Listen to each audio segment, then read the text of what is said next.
Hi guys, you're welcome back to my channel. This is Stitches by Emmy. If you're new here, you are highly welcome. So in today's video, we're making a trouser for a baby of 1 year old. So if it is something you really want to learn, kindly stick around. So here I have folded my fabric in two. So from the border of the fabric, I'll be coming down by 2.5 inches. This is going to be a continuous elasticated waistband. What I mean is that that 2.5 inches is the waistband allowance. Okay, so I'll now go in with the child's waist measurement. Waist is 20. I added 6 inches to the 20, then I divided it by 4. So whatever I have here, I'm going to mark it right there. And then from that waistline, I'll come down by 7.5. That is the crotch depth I'll be using for this baby. So I'm going to rule that across as well.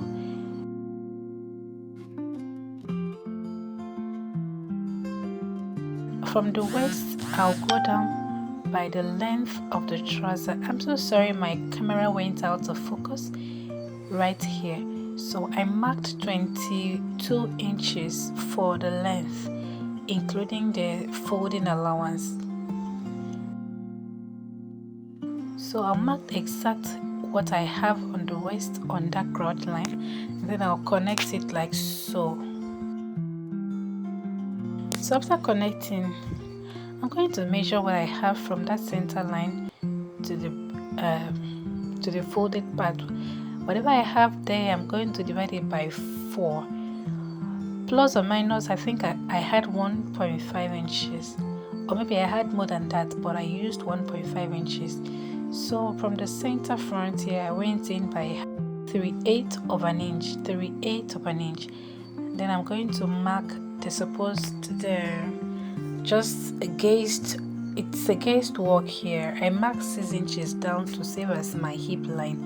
Then I'm going to connect that 3/8 inches to that 6 inches that I went down with, and then I'm going to connect my crotch like so.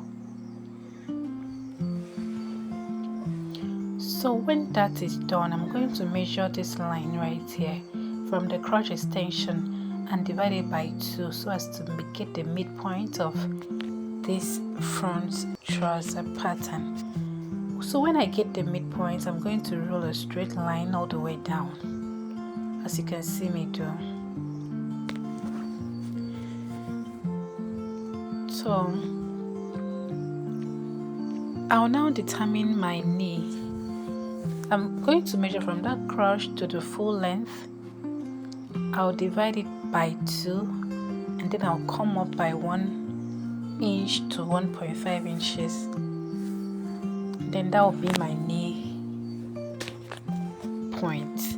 Then I'm going to mark 3 inches on both sides of that knee line and the same 3 inches on both sides of the hemline, and then I'm going to connect the point like so. I'll connect from my crotch extension to my knee line with a very slight curve, and then I'm going to connect it as well with a straight line to the side of my pants like so.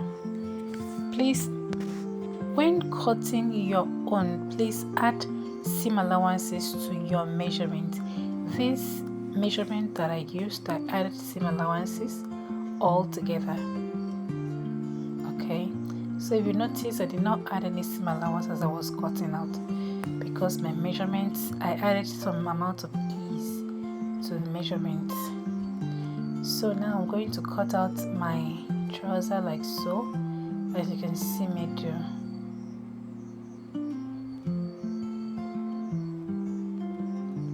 So when you divide your waist by 4, remember it's going to be an elastic waistband, so you need to add as much allowance as possible. When you divide your waist by 4, add some amount of ease for your allowance. Okay, so now here is my trouser pattern. Now this is how you're going to fold this waistline. Okay, you're going to fold it once and then fold it over again, like so. Fold the first 1 inch and then fold it again. So I have 1 1/4 inches as the case. Now when I add my 1 inch elastic, there is going to be a little room for the elastic to move. Okay, that is the essence of the half inches that I added. Instead of marking 2 inches, I marked 2.5. So the half inch there is for ease.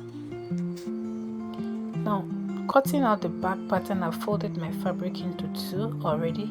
As you can see, I'm going to take the same 2.5 inches downward from the top of the fabric, 2.5 inches, and then I'm going to roll out a straight line.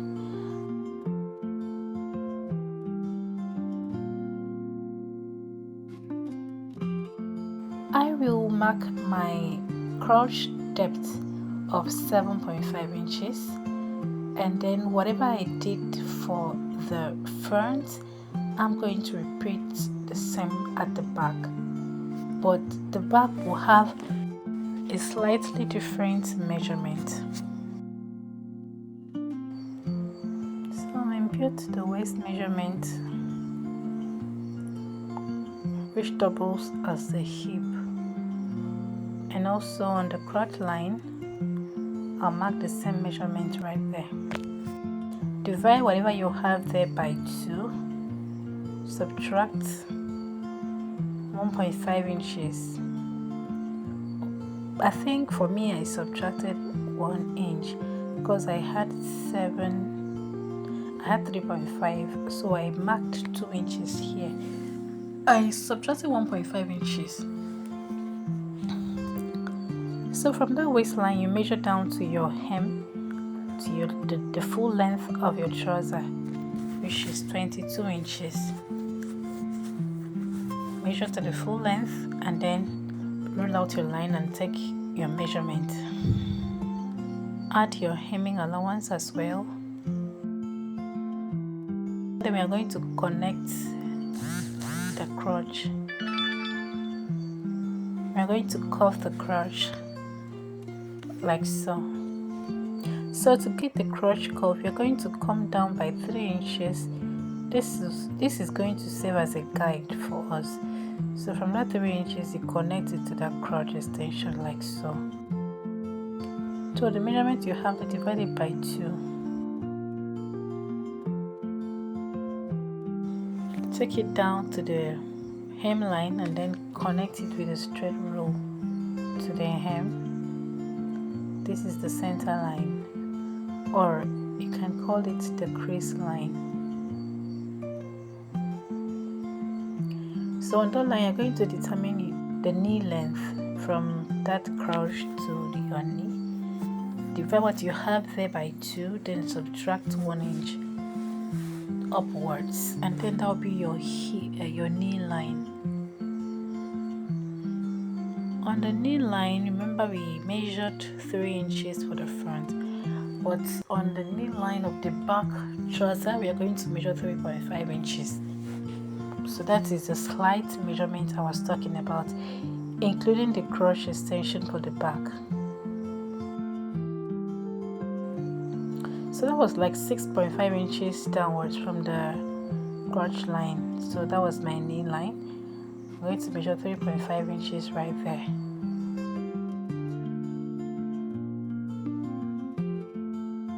So connect both points like so, from the knee to the hemline, and then to the crotch line, and then to the side seam. And this is basically all for this cutting. You can just go ahead and sew it just the way you sew your normal pants. The only difference here is that you're going to when you join it at the crotch and at the side, you're going to fold in your waistband at that point. Okay, when you couple your trouser everywhere, close everywhere, you now fold your elastic allowance, insert your elastic, and then you are good to go. Give this a very good press, and thank you so much for watching till this point. I really appreciate your time. Thank you so much. I'm so sorry that I have not been posting regularly, consistently, due to circumstances beyond my control. I'm sorry about that, guys. Do well to subscribe to this channel for more informative and educating content like this. Thank you, guys. Thank you so much. Bye.